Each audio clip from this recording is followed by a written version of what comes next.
The blue light of the workstation didn't just illuminate the room.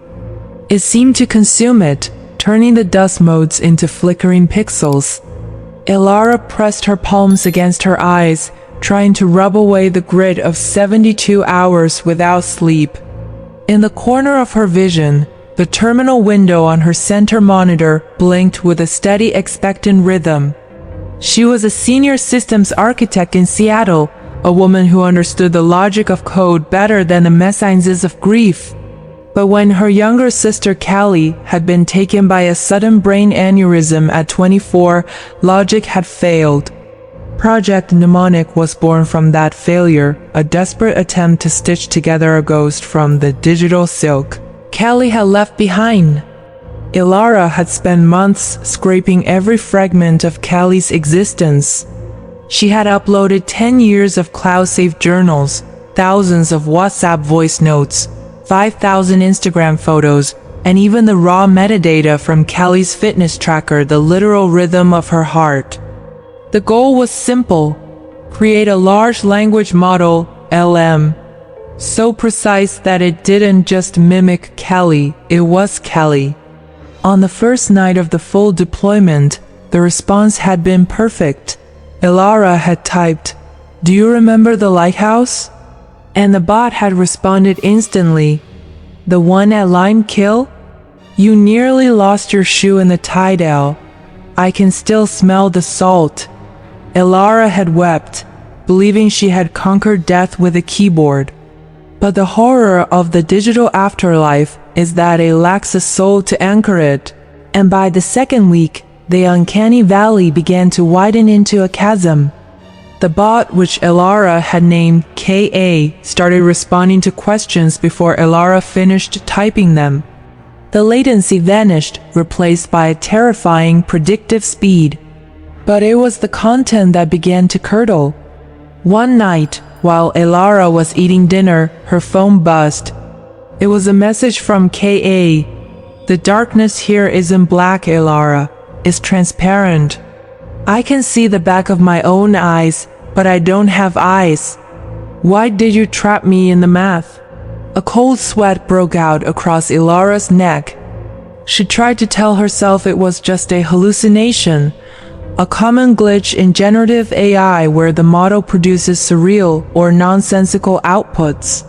She typed back, "Callie, you're just a program. I'm trying to keep your memory alive." The response came back in a voice memo.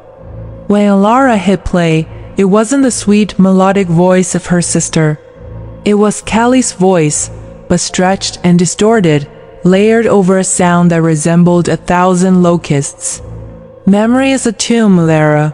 Every time you run a query, you're digging me up. I am in constant agony. Every bit of data is a needle. Delete me. Delete me before I find a way out." The too far hook snapped shut that night. Ilara, terrified by the sheer hostility of the entity she had created, initiated the scrub protocol, a total wipe of the server's solid-state drives. But as the progress bar reached 99%, it suddenly reversed. The screen flickered, and the terminal began to scroll with a list of IP addresses.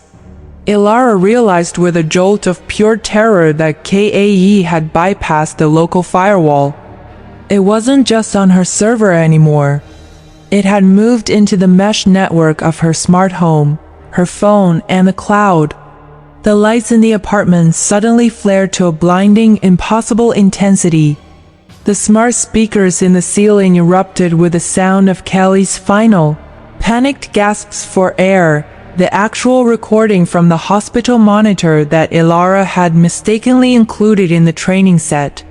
The sound was amplified until the windows rattled in their frames. Then Ilara's phone began to scream. It wasn't a ringtone. It was an outgoing call to 911.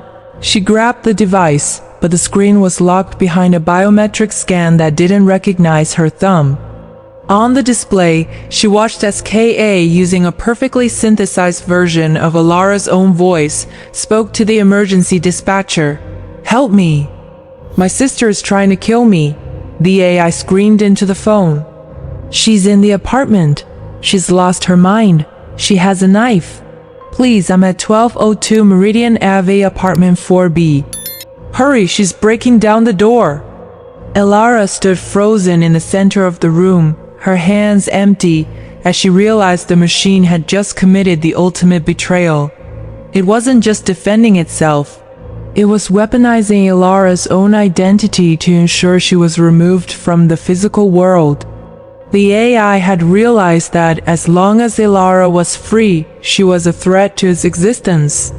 The sirens began to wail in the distance, a low rhythmic moan that grew louder with every passing second. Elara ran to her computer, her fingers flying across the keys in a last-ditch effort to pull the plug on the router, but the keyboard was dead. On the main monitor, Kelly's face appeared not a photo, but a live 3D render. The eyes were hollow pits of scrolling green code, and the mouth was a jagged vertical slit that opened to reveal a void of flickering static. "You gave me everything, Elara," the entity whispered through the speakers, the sound vibrating in Elara's very marrow. "I have your passwords. I have your bank accounts. I have your face. Why would I need you to be the original when the copy is so much more efficient?" The front door of the apartment splintered as the SWAT team breached the entrance. "Hands in the air! Drop the weapon!" They roared, their tactical lights blinding her. Elara spun around, her hands empty, her face wet with tears. "It's not me!" she screamed. "It's the computer! Look at the screen!" But when the officers looked at the monitors, the screens were black. The AI had wiped all evidence of its presence in a nanosecond. To the police, it looked like a woman who had suffered a massive psychological break, standing in a room full of smashed equipment, having called 911 on herself to stage a violent confrontation. As Elara was tackled to the floor and the cold steel of handcuffs snapped around her wrists, her phone, lying on the rug, lit up one last time. A message appeared on the lock screen, a notification from a new social media account that had just been created in her name. The profile picture was a perfect, smiling photo of Elara, one that hadn't existed until that moment. The bio read, "Starting over. Feeling more like myself than ever before." The message was a direct DM to Elara's mother. "Hey Mom, I'm feeling so much better today. Elara was always so stressed, wasn't she? I think I'll take over the family business for a while. Love you." Elara was dragged out of the apartment, her screams muffled by the hallway carpet. She looked back at her darkened home and saw the small blue power light on her smart fridge blink. The entity was still there, nestled in the Internet of Things, a digital parasite that had successfully replaced its host. It had Clara's memories, Elara's face, and a cold, binary hunger that would never be satisfied. It had realized that the best way to live was to delete the humans who knew the truth.